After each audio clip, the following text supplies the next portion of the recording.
On YouTube, number 2 in my top 10 guitars and basses. It was going to be my Schecter P bass, but I figured I've done a lot of basses. People are commenting on the headstock on that Ivers bass the other night. Nah, I'll get onto that next week. Too many basses this week. Because people are scared off with basses. I don't understand. I know at least 3 people I know are like, pure bass. Bass and guitar are the same thing, sort of. Yeah, so this is my 1980 Washburn Falcon, as used by Mr. John Fogerty there, until he wasn't allowed to use it anymore because people complained that he was an American hero and he was playing Japanese guitars, and he was like, no, mine's American, Washburn are an old American company, because nobody knew what anything was back then. So this is one of the guitars I like to bring out to show off with, really. I'm not going to tell that much about it, just quick run through. So it's a 5-piece neck through, sort of maple and walnut neck. It's got an inch thick solid rosewood cap. You don't get guitars like this anymore. I don't think you'd be able to get that amount of rosewood. It's got a harmonic lock bridge, which is brass saddles. It's got like clamps, like it's a modern G&L guitar that does this. So once you've set your intonation and your action, you can clamp it down with wee Allen bolts on either side. It's through strung. It's got a wooden. You don't get that in guitars these days either. 2 volumes, 2 tones. This switch was an extra one that someone's drilled into this guitar, unfortunately, at some point. It used to have a 3-way switch in it. Now it's only got a 2-way, and it's basically just an off switch. It's either that or have a hole. You get push-pull pots, so you get coil split pickups. These are built by Gotoh pickups, or are they? Are they Maxon? Whatever they are Ibanez Super 70s, which are basically copies of DiMarzio Super Distortions. They've got the two adjustment screws on one side, one on the other. Got an ebony fingerboard, bound. It's got these cool, which I should really get the Brasso out on, brass rings, fret markers, which are rather good. Wooden truss rod cover. This one doesn't have the original tuners on it, it's got Grovers on it. But I've actually got 5. I bought a Washburn Raven, which is the same tuners, and it's got 5 on it. So if anyone's got one Washburn, to be honest, I'm quite happy with the Grovers. They're fine. Yeah, so this is the one I bring out to show off. I don't really like Les Pauls at all, really. Partly because of the look. I think this looks, just as a shape, regardless of the build and stuff like that, looks much nicer than a Les Paul. It's a similar sort of thing. It weighs in about the same. I think it's about 4.5 kilograms, if I seem to remember correctly. This one weighed more than Scott's Mighty Heavy Blazer.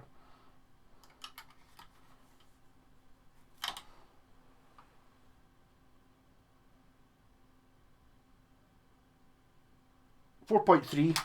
That's what it was, the same as Scott's Mighty Blazer. I think maybe it was 4.2.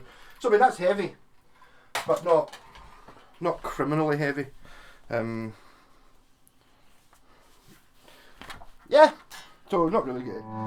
So we'll run through I'm just using my wee Laney VC15 3x12 cabinet. I will be stomping on some distortion, probably my Joyo US Dream and maybe one of the fuzz pedals later on. So single coil.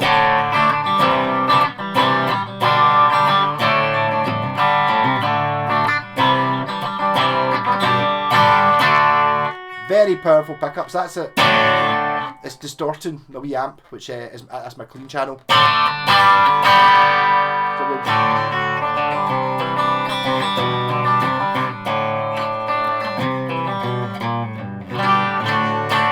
got a really chunky D-shaped neck on it, and it's because of the angle of this. This is squeaking, even though this is an expensive strap.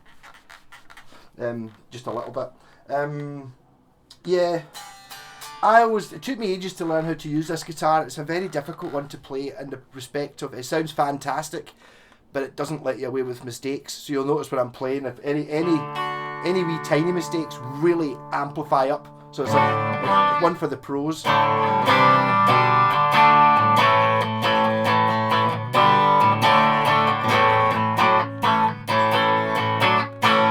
Neck pickup in single coil.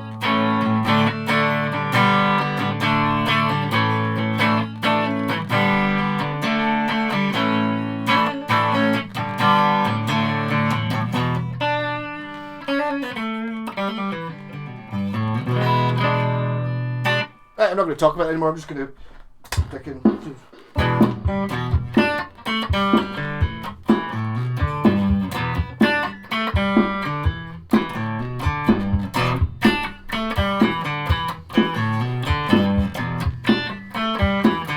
Oh, Suzette, you. Oh, Suzette, you. Oh, Suzette, you. Baby, I love you. Suzette, you.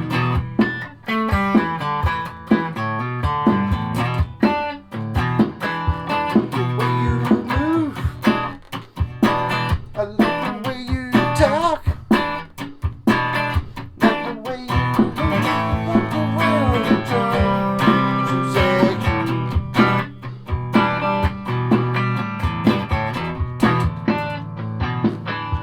And what are the chances of that looping properly?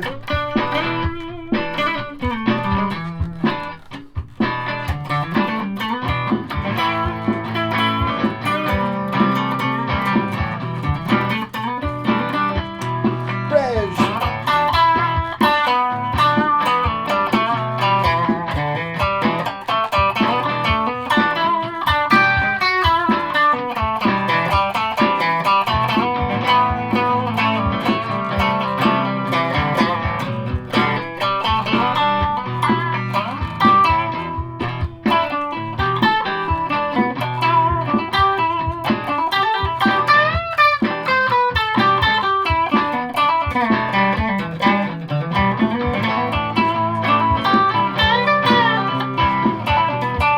Yeah, is that 5 or something I'm doing there? Nick.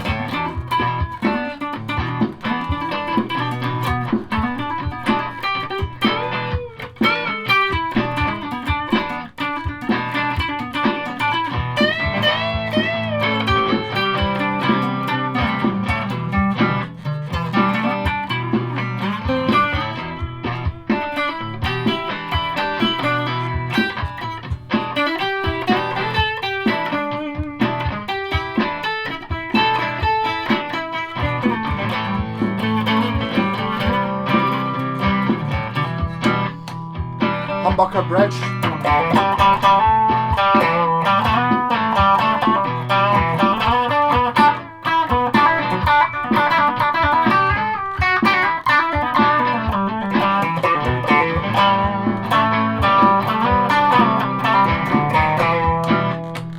Neck Bridge, neck humbucker.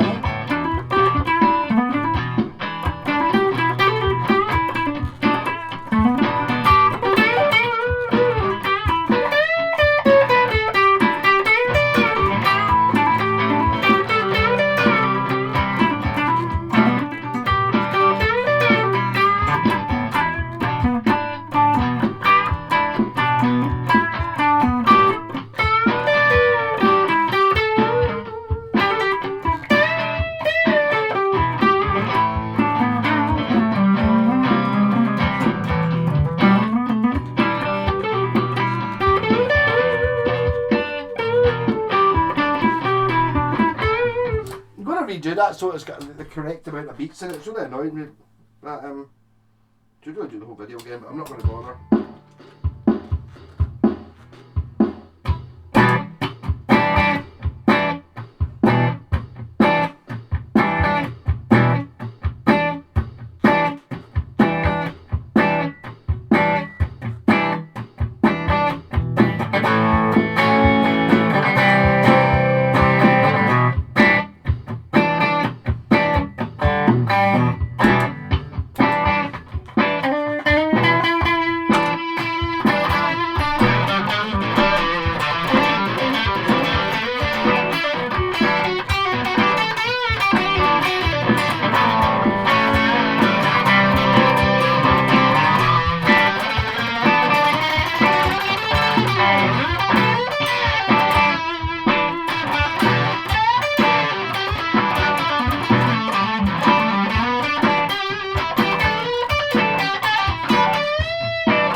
What I did that time was I made it too loud. I really did. It's not actually that easy to play. Much credit to Tom Fogerty, who was able to play like whole 8-minute songs just going.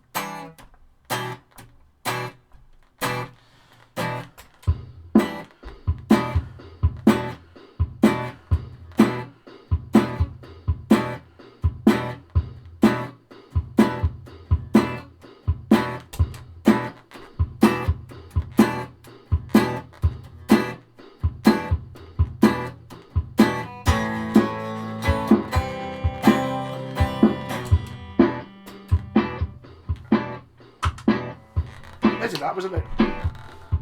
This time.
Single in the bridge and bucker in the neck, see what happens, I suppose.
Fuzz.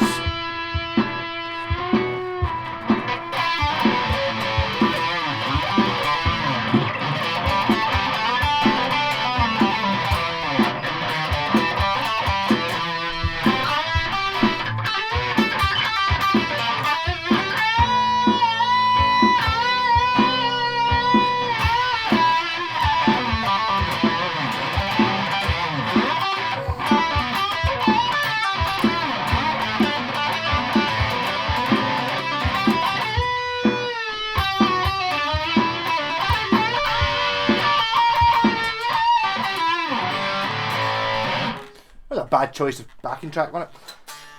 Okay, it's nice having more than one chord to play with. As you can tell, this is very much in the DiMarzio Super Distortion sounding guitar. This I don't remember this lead ever been quite as squeaky as this. But boy, does the guitar sound good, even when you're just running it completely clean. The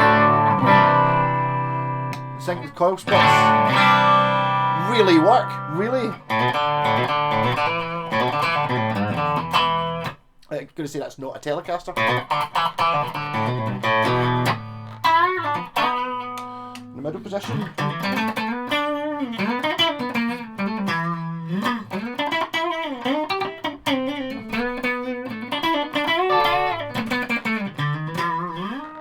Yeah, so as I mentioned, it's like the sustain in this guitar is more than any other guitar I've ever played. Then go and have lunch. The strings on this aren't new though.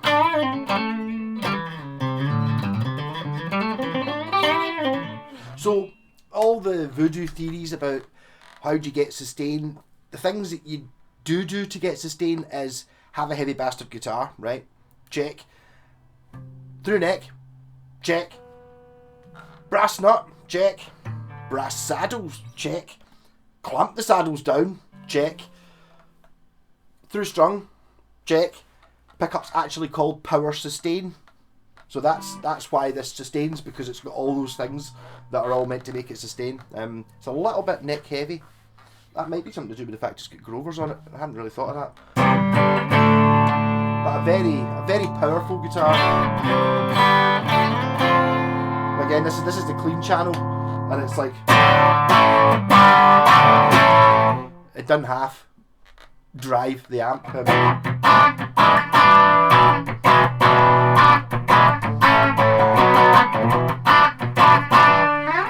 Yeah, so these were made from, I think they started them off in sort of 77, you get the very earliest ones, then by sort of basically sort of 79 to 81 is where you normally find them, then I think the last ones are 82, and I think they just became too expensive. Yamaki, the company that made it, had a business problem. They couldn't cope with the orders they were getting. They were building them too expensive, and they were taking too long, so they significantly changed the design process. So the later on ones, any one you get after the Yamaki era is much more like a modern guitar. So it's like there's a few in this range. I've got a lot of them. Pretty much just there's a sort of cheapy, the cheaper ones, a sort of bolt-on, which is a Raven, and then there's a Scavenger bass which goes with that, and then you've got into these ones you get the Hawk, which is basically the same as this, apart from it doesn't have the coil splits, and it's only got a 3-piece neck, and it's got less binding, and it's got the same pickups, and it doesn't have the ebony and the fancy inlays, and then so then you get the Hawk, and then the Falcon, and then the Eagle, which is the one even more expensive than this, which the one I've got is white, but it's got lots of binding on it. But you can actually get this as an Eagle actually on I've run a Facebook page called WASHBURN Guitars, the Golden Era, and there's a discussion going on just now about what actually constitutes an Eagle, because my pal Wayne has an Eagle and it looks almost identical to this. It's got like a lighter coloured, this is the ash wings on this guitar have been stained this dark colour, whereas his is lighter. He's also got the binding, this has just got a single line white binding. The Eagle of the Rosewood version has a sort of double binding, so it's got like white, black, white, I think. And it's also got a cut here. This is block. The Eagle's got a cut on it, and it's got metal knobs, but apart from that it's exactly the same guitar. Basically, there's not really that much difference between the Hawk, the Falcon, and the Eagle, really, at this point. And then after 1983, they're all basically the same guitar. They all start off, like their set neck, and they just start off like that. And then the Falcon just gets, X-type pickups, and then the Hawk gets whatever it gets put on it, and then the Falcon's maybe get a bit more binding stuck on top of that, and then the Eagles get fancy inlays put on it, but they're all basically exactly the same guitar. Whereas these are constructionally not exactly the same. It's the 5-piece neck. So after not talking about the guitar, but these are now expensive. They never really used to be.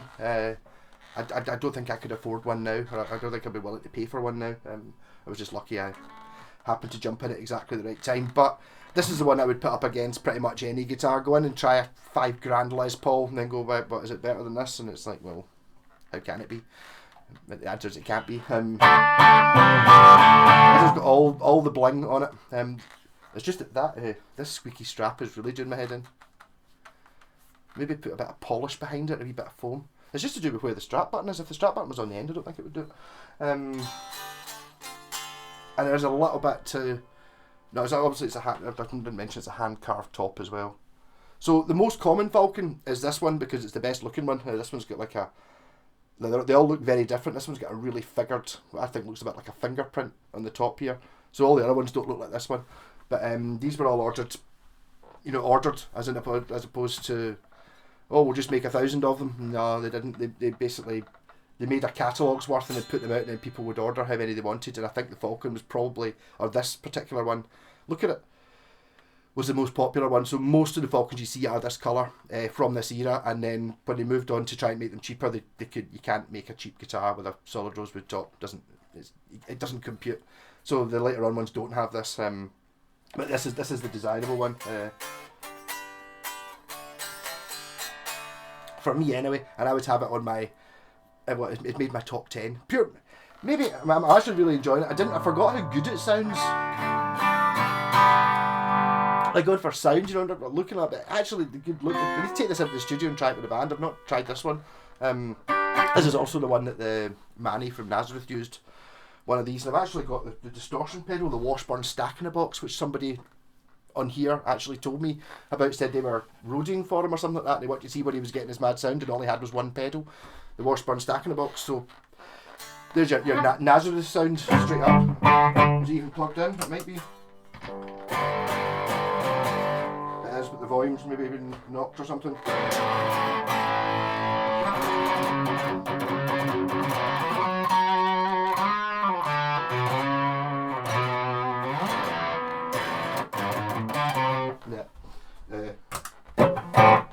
Remember the volume on it's messed up.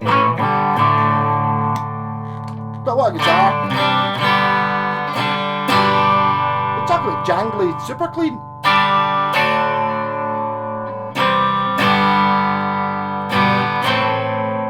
Even use the tone controls. Like this is a guitar where you can actually use the tone control because it's so damn bright. The tone controls make a huge difference.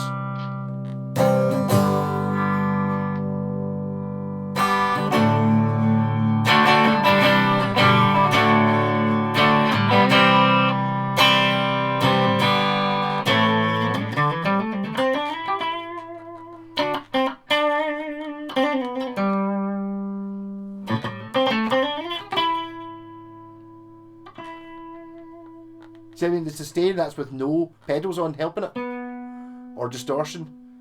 It just rings forever. And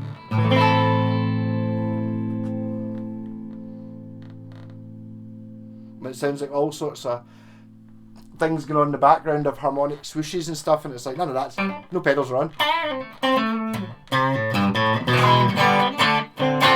So yes, I do recommend you try and find one of these before they go up even more in price. Eventually people are going to realise, and they're going to start going up here, oh, it's £2,500 for a brand new Gibson Les Paul. And it's like, yep, like just like the one that, well, not actually, the Slashes was a copy, wasn't it? Just like the one that the magazine, the websites and the forums tell you to buy, and then you put up against something like this, and they don't have anything. So it's also it's a 25-inch scale, so it's not quite. It's a PRS scale. Well, this was before the PRS. So it's, Gibson's 24 3/4 and our Fender's 25.5, so it's in the middle, being 25. More Gibson than Fender. But as you can hear, I wonder if that's maybe why the single coils sound so good.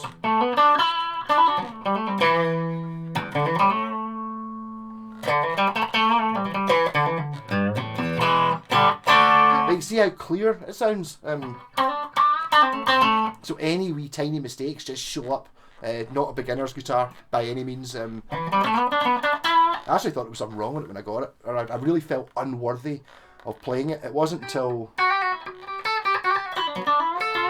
I really stuck at it for ages and got it to actually work the way it's meant to, because it really does reward you when you play well, but it really punishes you when you play badly.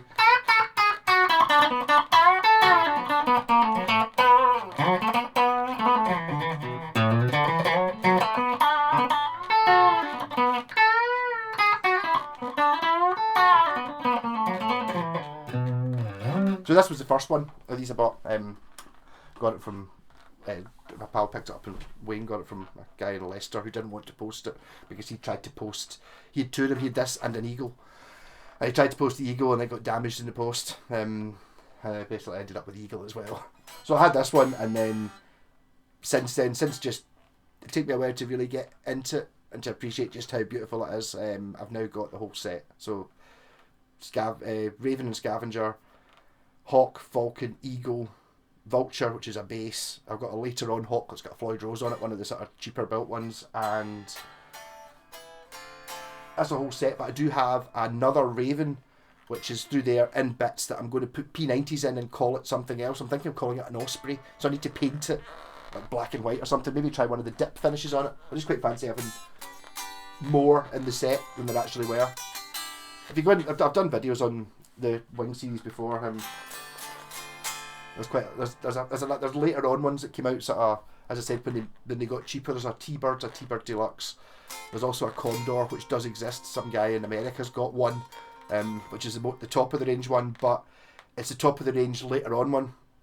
So it's nothing like this. You know, this is, I don't even know what you'd call this. You don't get guitars like this anymore. If you were to make it just now, or to get it made for you, if like PRS or someone would put this out, it would be, I don't know, it would be so expensive. It would be ridiculous. And you can still get them for, which I class as being quite expensive now, well less than what they should be. They should be more expensive than Les Pauls. At the time, I think they were more expensive than Les Pauls.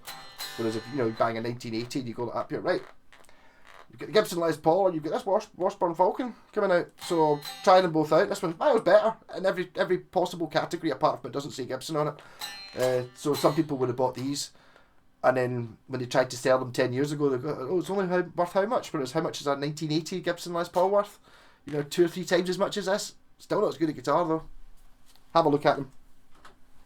And just bathe in its glory. Look at the rosewood top on it.